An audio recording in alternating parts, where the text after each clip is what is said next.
Hey guys, it's Cowboy Dino, and I'm here with Team Radburn, and we're reviewing the new Marvel Studios Black Widow.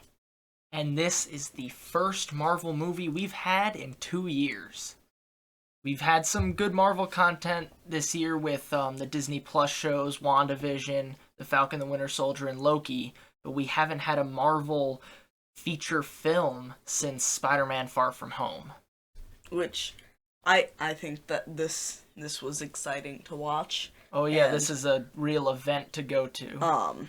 we saw it in theaters. Not we didn't do the premium access Yeah, it's thing. it's in theaters, but it's also dropping on Disney Plus for premiere access $30.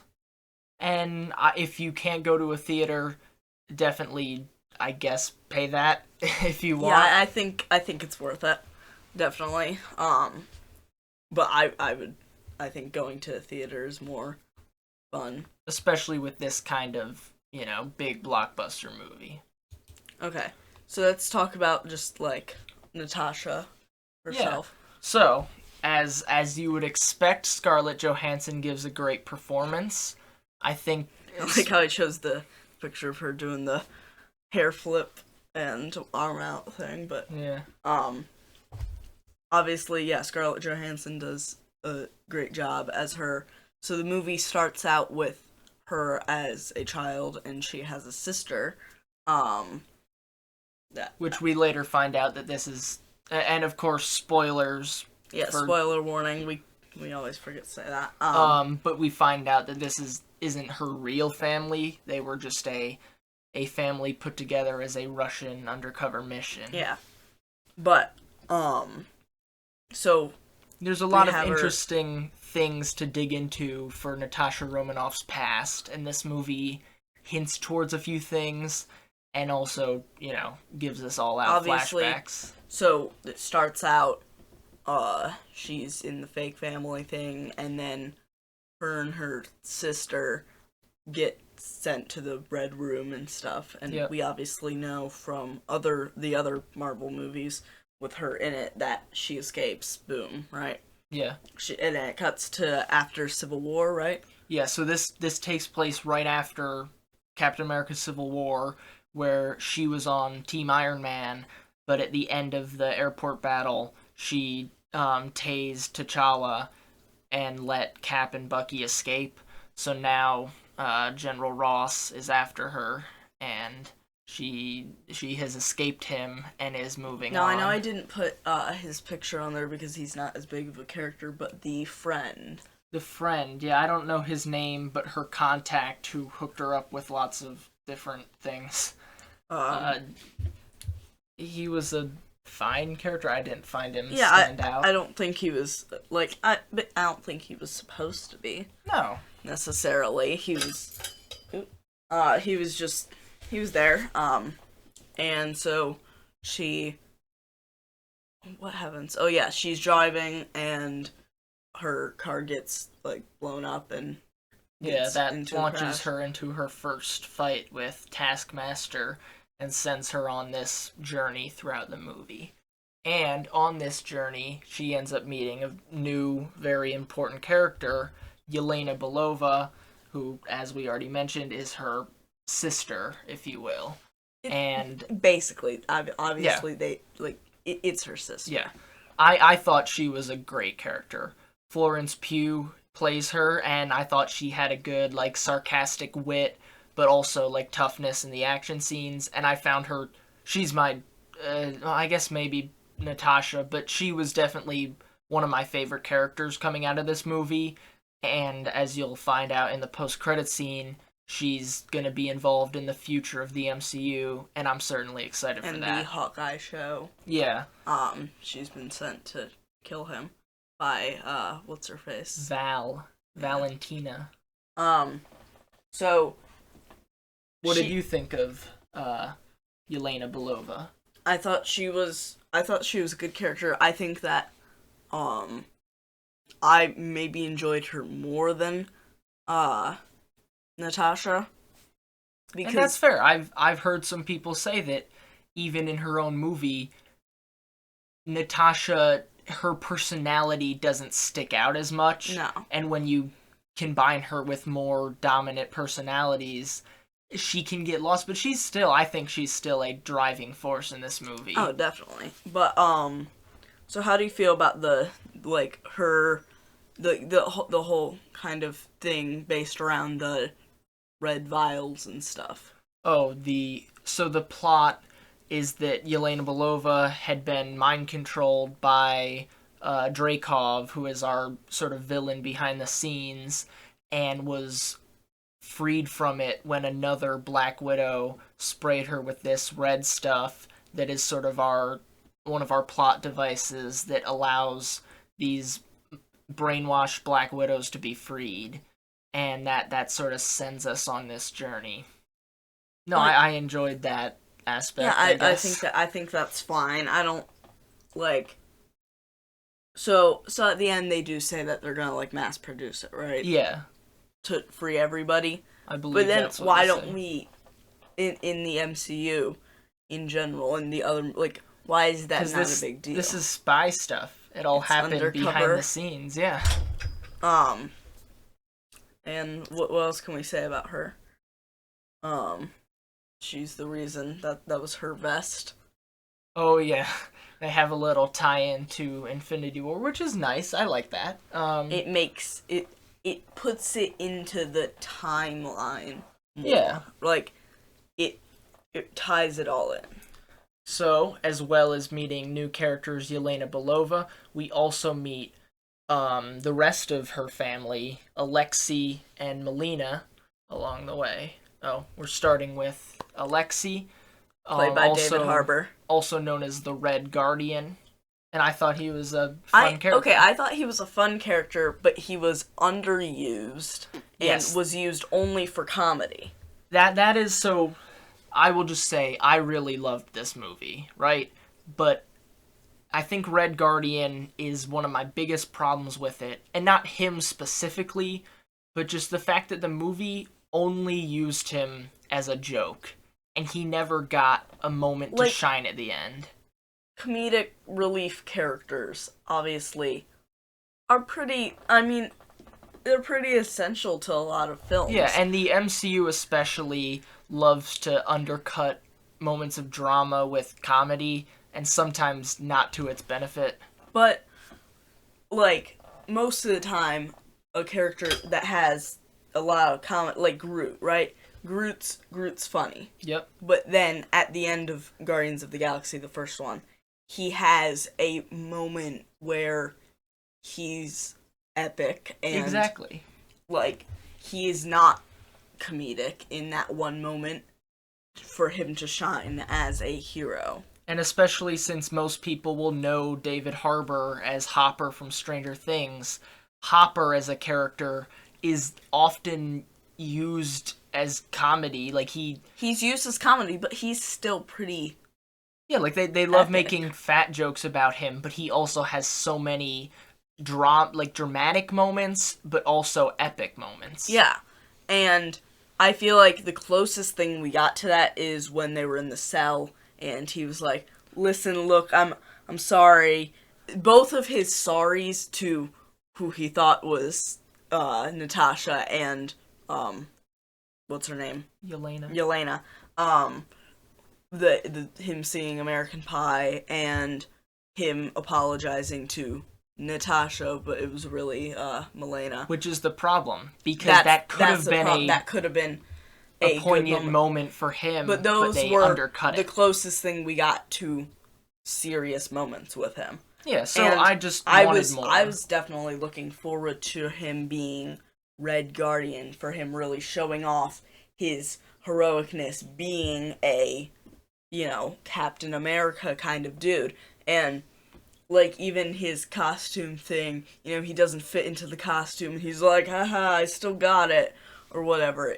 It's just, a lot of the jokes, I guess they were a bit funny, but, like, they were more disappointing because I was hoping for more. I was expecting more out of his character. Yeah, I wouldn't say he was an awful character, certainly not, but I just felt slightly disappointed. I do think he kind of brought them together, but also tore them apart at the same time because he was more of the family character, Oh yeah, right? there was still some good drama associated with him and the family. And moving on to that, they also meet their fake mom, Melina, and I thought she was good. I don't think she was as standout of a character, but that's not a bad thing.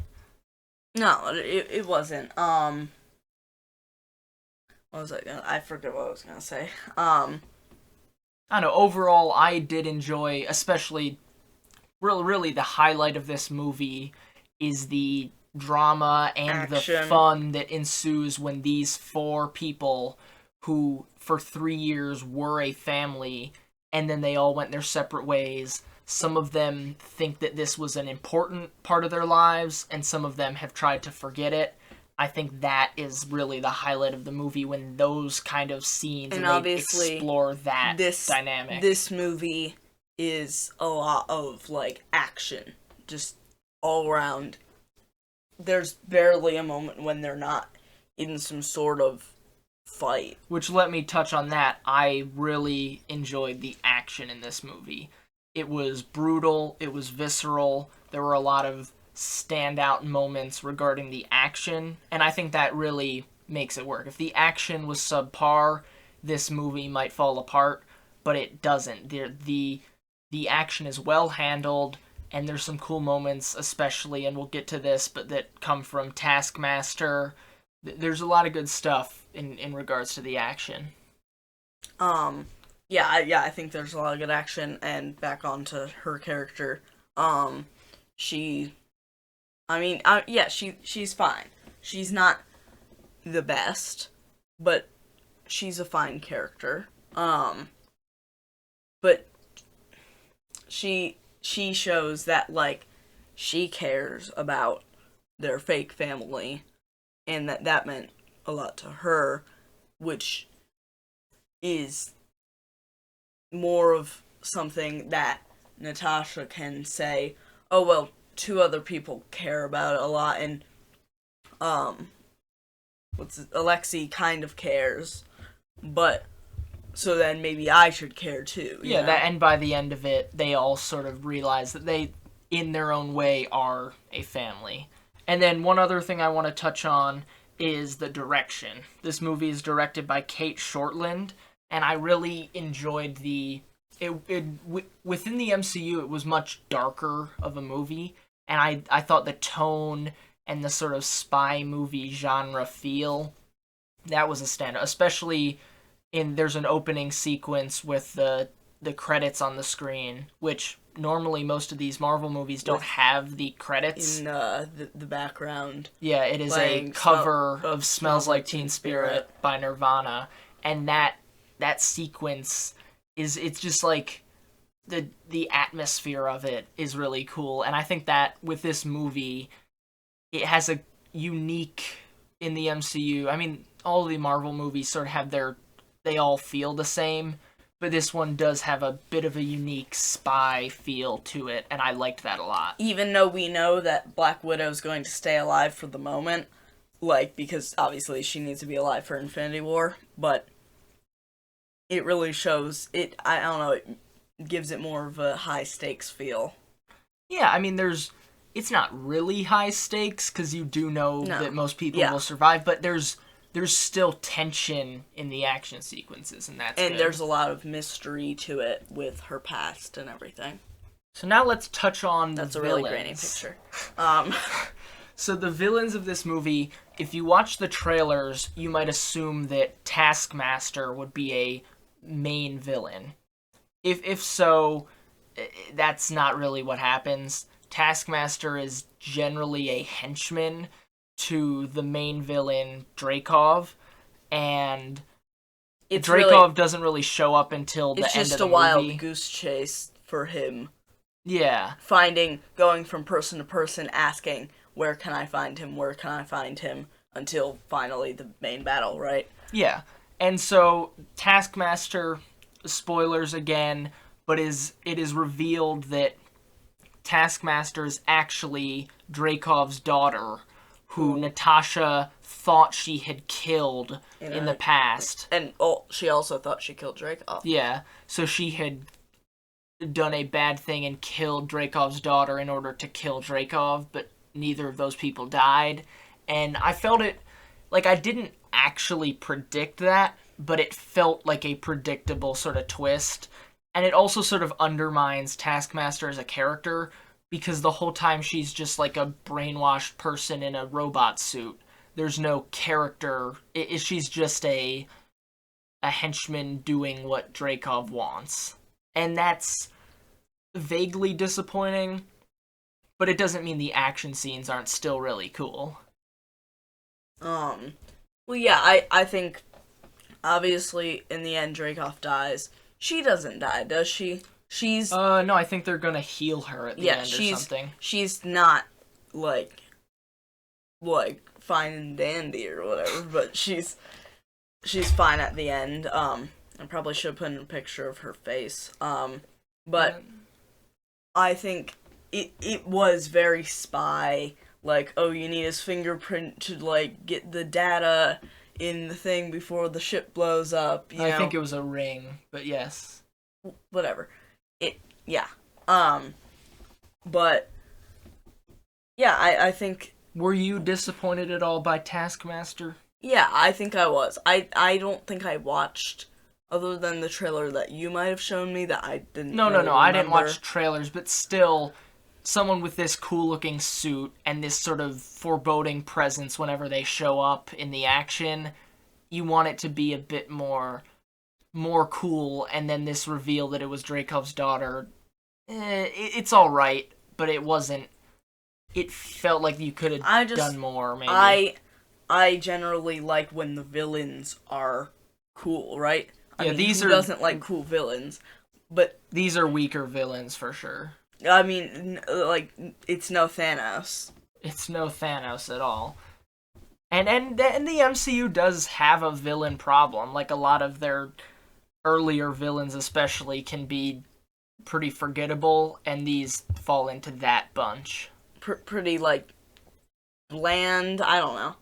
Doesn't, like, his reason for doing stuff, we never see. Yeah, we don't, well, there's no development, Because but he's just a dude who wants to be evil, you know? But he still works in the context of the movie because you, through the experiences of all these characters, you know the horrible stuff he has done. And so, for that reason alone, you want him defeated. So that works in its favor. Okay. So now we have to do our ratings.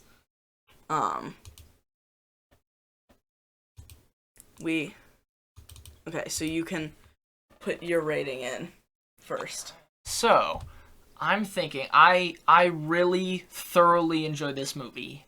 Even though some might say it's forgettable as our first Marvel movie in Phase 4 and our first Marvel movie in 2 years, I didn't feel that way. I thought it was a great experience, a great movie, an entertaining time for sure. I'm thinking I might give it, like... I think it's not the MCU's best, but it's not the MCU's worst, and the MCU's worst is still great, so I'm thinking I might give it, like, 8.8 out of 10. Okay, good. That helps me form my opinion a bit more. Yeah, I think it was a really good movie with some great actors, some great action, some great direction, but I think specifically I'd think in the plot and in the humor there's a bit of weakness. Not like devastating weakness, but just things that hold it back from being perfect. So for me, I really do enjoy this movie, but to me, even though it's like 2 hours 10 minutes, About, yeah. it feels really short to me. It feels like they tried to make a movie, they tried to squeeze a movie in between 2 different other movies that are full movies, and they tried to squeeze a bit of story into there just to fill in a gap. And I feel like it's good, and it made me care about Black Widow a little bit more, but I still don't care that much about her, which I feel like was their goal, right? I know. They I wanted think, you to care more about her. They want you to understand her more. And I think, in my opinion, this movie succeeded. I think I you think, come yeah, I think it out succeeded. But like caring about her a lot more. I just felt like but I think I'm gonna give it a similar rating to yours because I really did enjoy it, and I 8 point. I feel like Do you like it more than me or less than me? probably less because what you said, I feel like what I feel about the movie is a lesser than that. So I think I'm gonna go with an 8.6 out of 10, which I don't think is necessarily super low, but No, I don't. I feel like I'm bad at these ratings. Like I feel like you can't give anything a 9, right? Cuz or you can't give anything a 10 ever. But can you even give something a 9? Like I guess I would give I this give a stuff a 9, 9. but I don't know if I would. I don't know. An 8.8 is still I feel like great. seven's the lowest you can go unless it's a super terrible movie. Well, 5 should be average. Because if it's Disney, there's a good chance it's staying up in the 6 to 10 Unless it's ratings. The Lion King 2019. Yeah. But okay, But so even that you have to respect its we're not talking about this movie. But okay. We were talking about Black Widow, and I think it was a great time. I really enjoyed it. It was a big, punch action movie. But it wasn't just Spy punch, movie. it was spy. Yeah. Yeah, it was spy. It added a element of mystery, especially with Natasha's whole character. It explained something that didn't I feel like a lot of Marvel stuff you question, like, what was she doing then? What's her backstory? And there's so much like mystery in I mean, it. I was never And- really questioning what she did between Civil War and Infinity War, but I No. think it's a good time period because she's dead now. If you need to give her a prequel movie, this is a good area to explore, especially because it comes right after a time where her only family, the Avengers, had broken up, I and then that wish leads into that the we themes had- of family in this I movie. wish we had like Hawkeye in it because all we got was his voice. Yeah, there could have been more flashbacks, but it really wasn't I really lacking. wanted to dive deeper into the Budapest stuff. Like Yeah. I was expecting to get those flashbacks, not flashbacks to when she was like 10, you know? That's true. I agree with that, but I think still a great movie, and so make sure to check it out if you mean, can. Definitely explains a lot of explains and resolves like all of the Red Room flashbacks and stuff, and I think it's a good prequel movie for her. Yeah. So, as you know, Marvel knows how to deliver good blockbuster movies, so check it out if you're interested in that kind of stuff. I think it delivers what Premiere it access wants to. Disney Plus $30 or go see it in theaters. I would recommend it. I would see it again. Of course. If it was free, I'd see it again. Yeah, we might pay the $30 just to watch it again. Probably not though. I will. Okay. That's gonna be your money. But thank you guys for watching. Maybe watch Black Widow, and bye.